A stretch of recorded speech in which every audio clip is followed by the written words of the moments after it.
ngasi phongkiba tongan-tonganba pausingdagi maruiba pausingi update pizari ahanbada maruiba pau Kuki singna army camp da attack tawkraba matung yamlaba khulai phagatkhre Ukhrul district da Kuki amasung Tangkhulgi Bangker Thugaikhre Thugaikhre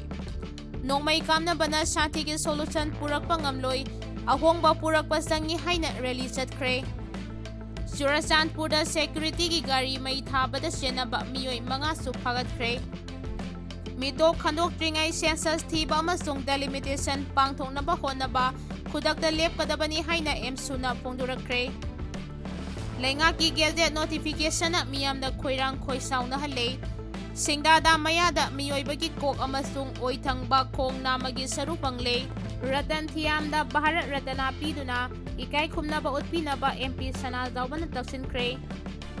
West Asia da thokliba langi saitheng India da suphangba hore petrol amasung diesel gi mamal lengdana thamnaba central government na excise duty hanthankhre Kripa ki nimpuga taruk suba Red Army Uprising Day ki thauram pangthokre Frontier Nagaland Territorial Authority official oina Union Home Minister na April da lauthoklaba yai haidi haudik pau sandongna pizari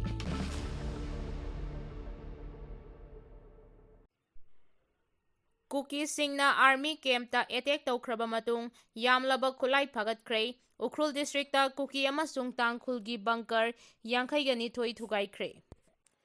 Haukiba March 15 Kuki militant singna Churachandpur district ka lonariba Bisnupur district ki manungchanba Phogakchau awang lekai da bhom yauna afaba makhalgi khusukulai kaya sijinaduna attack chatharakiba aduga mari leinana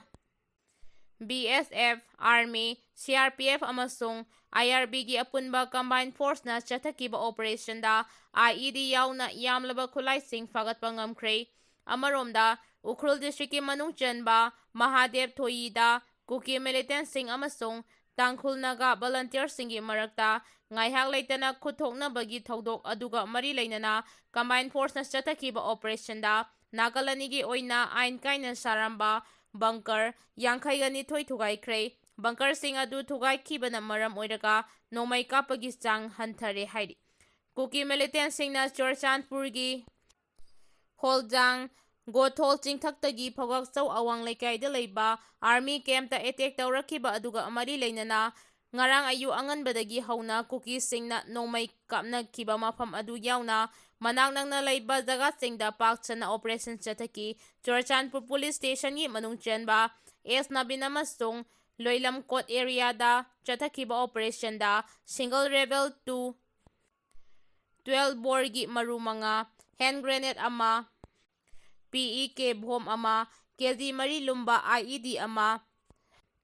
40mm gi bom ani pompi ani 30mm gi grenade ani recover tawki haudik so operation adu makhata na chathari haidi Singdada mayada miyoibagi kok amasung oithangba khongna magi saru pangle Kangpokpi district ki Kangsu police station dagi awang nongpok lomda kilometer ahumrom lapna leiba Singdada mayagi ningtham lokta nupagi oigani thajaba kok amasung oithangba khongna magi saru pangle press na phangba pawgi matung ina numit nini humni gi mamangda khoi chopa miyoi kharana kok amasung khongi saru adu thengnarakibani thodok aduga mari leinana Kangsu police station na case ama laukhatpaga loinana forensic expert ta yengsil halaga rims ki morta thamduna makhataba thabak paikhanaba tharang laukhatkhre mafam aduda taramliba saru adu miyoibagi hakchanggi sunadi fangkide koki tumba amasung oithangba khongi faigangine hairi Panbayabadi mamang zahigi November thada Laishram Kamal Babu kauba miyoi ama Laimakongda leiba 57 Mountain Brigade ki camp tagi mangkhibagi thodok amasu leikrabani West Asia da thokliba langi saitheng India da sufangba hore petrol amasung diesel gi mamal lengdana thamnaba central government na excise duty hanthankhre West Asia da haudik thokliba langi saitheng asina India da sumakal makha kaya marum amada saitheng phangba hore miyamna awaba mayoknagadabasti yinglaga petrol amasung diesel gi mamal hanagumna lengdana thamnaba central government na lauriba excise duty ki sang yamna hanthankhre petrol ꯑꯃꯁꯨꯡ ꯗꯤꯖꯜꯒꯤ litre ꯑꯃꯗ ꯂꯧꯕ exercise duty ꯂꯨꯄꯥ 10 ꯍꯟꯊꯍꯜꯂꯒꯅꯤ ꯍꯥꯏꯅ ꯂꯥꯎꯊꯣꯛꯈ꯭ꯔꯦ꯫ ꯃꯇꯨꯡ ꯇꯥꯔꯛꯄꯗ petrol litre ꯑꯃꯗ ꯂꯧꯕ exercise duty ꯂꯨꯄꯥ 3 ꯑꯣꯏꯔꯒꯅꯤ꯫ ꯗꯤꯖꯜꯒꯤꯅ ꯁꯦꯟꯇ꯭ꯔꯦꯜ ꯒꯚꯔꯟꯃꯦꯟꯠꯅ ꯂꯧꯔꯝꯕ ꯑꯦꯛꯁꯥꯏꯖ ꯗ꯭ꯌꯨꯇꯤ ꯑꯃ ꯐꯥꯎꯕ ꯂꯧꯔꯔꯣꯏ꯫ ꯑꯦꯛꯁꯥꯏꯖ ꯗ꯭ꯌꯨꯇꯤ ꯍꯟꯊꯅꯕ ꯁꯦꯟꯇ꯭ꯔꯦꯜ ꯒꯚꯔꯟꯃꯦꯟꯠꯅ ꯒꯦꯖꯦꯠ ꯅꯣꯇꯤꯐꯤꯀꯦꯁꯟ ꯑꯃ ꯊꯣꯛꯈ꯭ꯔꯦ꯫ ꯅꯣꯇꯤꯐꯤꯀꯦꯁꯟ ꯑꯁꯤꯒꯤ ꯃꯇꯨꯡ ꯏꯟꯅ ꯏꯝꯐꯥꯜꯗ ꯍꯥꯟꯅ ꯄꯤꯔꯝꯕ ꯄꯦꯇ꯭ꯔꯣꯜꯒꯤ ꯃꯃꯜ ꯂꯤꯁꯤꯡ ꯑꯃꯗ ꯂꯨꯄꯥ 419 ꯁꯨꯞꯅ 25 ꯄꯤꯔꯝꯕꯗꯨ ꯉꯁꯤꯁꯨ ꯑꯗꯨꯝ ꯂꯦꯡꯗꯅ ꯂꯩꯔꯤ꯫ ꯃꯇꯧ ꯑꯁꯨꯝꯅ ꯗꯤꯖꯜ ꯂꯤꯇꯔ ꯑꯃꯒꯤ ꯃꯃꯜ ꯂꯨꯄꯥ 45ꯒ ꯄꯩꯁꯥ 23 ꯑꯗꯨ ꯍꯧꯖꯤꯛꯁꯨ ꯂꯦꯡꯗꯅ ꯂꯩꯔꯤ꯫ ꯇꯧꯕꯇꯗꯤ ꯁꯦꯟꯇ꯭ꯔꯦꯜ ꯒꯚꯔꯟꯃꯦꯟꯠꯇ ꯀꯥꯔꯝꯕ ꯔꯦꯚꯤꯅ꯭ꯌꯨ ꯑꯗꯨꯗꯤ ꯁꯥꯊꯤꯅ ꯍꯟꯊꯔꯒꯅꯤ꯫ ꯍꯥꯏꯕꯗꯤ ꯗꯤꯖꯜ ꯑꯃꯁꯨꯡ ꯄꯦꯇ꯭ꯔꯣꯜꯒꯤ ꯃꯃꯜ ꯑꯁꯤ ꯊꯣꯛꯂꯤꯕ ꯏꯔꯥꯡ ꯑꯁꯤꯅ ꯃꯔꯝ ꯑꯣꯏꯔꯒ ꯌꯥꯝꯅ ꯋꯥꯡꯈꯠꯂꯛꯂꯦ ꯍꯥꯏꯕꯅꯤ꯫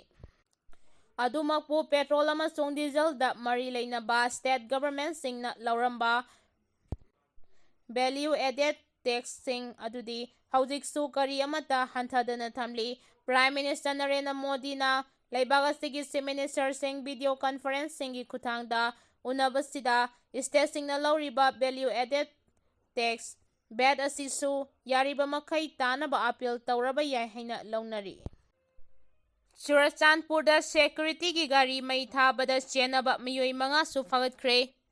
ꯍꯧꯈꯤꯕ ꯅꯨꯃꯤꯠ ꯈꯔꯅꯤ ꯑꯁꯤꯗ ꯆꯨꯔꯆꯥꯟꯄꯨꯔ ꯗꯤꯁꯇ꯭ꯔꯤꯛꯀꯤ ꯇꯨꯏꯕꯣꯡ ꯕꯖꯥꯔꯗ ꯁꯦꯀ꯭ꯌꯨꯔꯤꯇꯤ ꯄꯔꯁꯣꯅꯦꯜꯒꯤ ꯒꯥꯔꯤ ꯑꯃ ꯈꯣꯏꯁꯥꯎꯅꯔꯕ ꯃꯤꯌꯥꯝꯅ ꯊꯨꯒꯥꯏꯗꯨꯅ ꯃꯩ ꯊꯥꯈꯤꯕ ꯊꯧꯗꯣꯛ ꯑꯗꯨꯗ ꯆꯦꯟꯅꯕꯅꯤ ꯍꯥꯏꯕ ꯃꯤꯑꯣꯏ 5 ꯍꯧꯈꯤꯕ ꯃꯥꯔꯆ 25ꯗ ꯄꯨꯂꯤꯁꯅ ꯐꯥꯒꯠꯄ ꯉꯝꯂꯦ ꯍꯥꯏꯔꯤ꯫ ꯄꯨꯂꯤꯁꯇꯒꯤ ꯐꯪꯕ ꯄꯥꯎꯒꯤ ꯃꯇꯨꯡ ꯏꯟꯅ ꯅꯨꯃꯤꯠ ꯑꯗꯨꯒꯤ ꯏꯔꯥꯡ ꯑꯗꯨ ꯂꯥꯛꯁꯤꯟꯅꯕ ꯂꯥꯛꯈꯤꯕ ꯁꯦꯀ꯭ꯌꯨꯔꯤꯇꯤꯁꯤꯡꯗ ꯃꯤꯌꯥꯝꯅ ꯈꯨꯠ ꯊꯥꯔꯛꯄꯗꯒꯤ ꯁꯦꯀ꯭ꯌꯨꯔꯤꯇꯤ ꯐꯣꯔꯁ ꯈꯔ ꯌꯥꯝꯅ ꯊꯤꯅ ꯑꯁꯣꯛꯄ ꯅꯪꯈꯤ꯫ ꯁꯦꯀ꯭ꯌꯨꯔꯤꯇꯤ ꯐꯣꯔꯁꯀꯤ ꯒꯥꯔꯤ ꯊꯨꯒꯥꯏꯕ ꯑꯃꯗꯤ ꯁꯦꯀ꯭ꯌꯨꯔꯤꯇꯤ ꯄꯔꯁꯣꯅꯦꯜ ꯄꯨꯕꯗ ꯆꯦꯟꯅꯕꯒꯤ ꯐꯥꯔꯕ ꯃꯤꯑꯣꯏ 5 ꯑꯗꯨꯗꯤ ꯈꯥꯔꯝꯕꯥꯏꯐꯩꯗꯒꯤ ꯍꯧꯖꯤꯛꯅ ꯆꯨꯔꯆꯥꯟꯄꯨꯔ ꯗꯤꯁꯇ꯭ꯔꯤꯛꯀꯤ ꯄꯤ. ꯖꯣꯜꯖꯥꯝ ꯚꯤꯂꯦꯖꯗꯒꯤ ꯂꯨꯟꯃꯥ ꯂꯥꯁꯕꯥꯝ ꯁꯦꯜꯍꯦꯞ ꯇꯨꯏꯕꯣꯡꯒꯤ ꯂꯥꯏꯖꯣꯟꯕꯦꯡꯗꯒꯤ ꯍꯥꯎꯃꯤꯂꯤꯟ ꯀꯤꯞꯒꯦꯟ ꯁꯪꯒꯥꯏꯀꯣꯠꯀꯤ ꯃꯈꯥꯗ ꯂꯩꯕ